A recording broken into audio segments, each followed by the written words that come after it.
Have you ever like eaten somewhere at a fast food restaurant, like let's say McDonald's, and you get a 20 count nugget with like a large fry, and you eat it and you leave the place, and then you realize like, dang, I'm still hungry.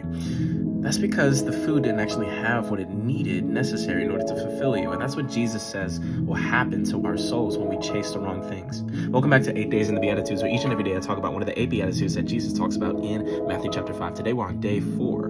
Blessed are those who hunger and thirst for righteousness. You see, Jesus warns that when we try and chase the wrong things, what happens is we leave unfulfilled, right? There's still a void and a gap within our souls. But when we hunger and thirst for righteousness, for Him, that's when we're truly filled. You see, when hunger and thirst was talked about in the Bible, it wasn't like a scarcity kind of thing. Like, it wasn't like, oh, I'm feeling a little parched, or, maybe I could go for a snack. But a lot of times it was like life or death longing, right? It was longing for something, longing for a drink, longing for a meal. And Jesus says in the same way, like those who are desperate, not for attention, not for success, not for approval, but for righteousness, for God's voice, for God's way, for His will, for His presence, for His truth, those are the ones who will be satisfied.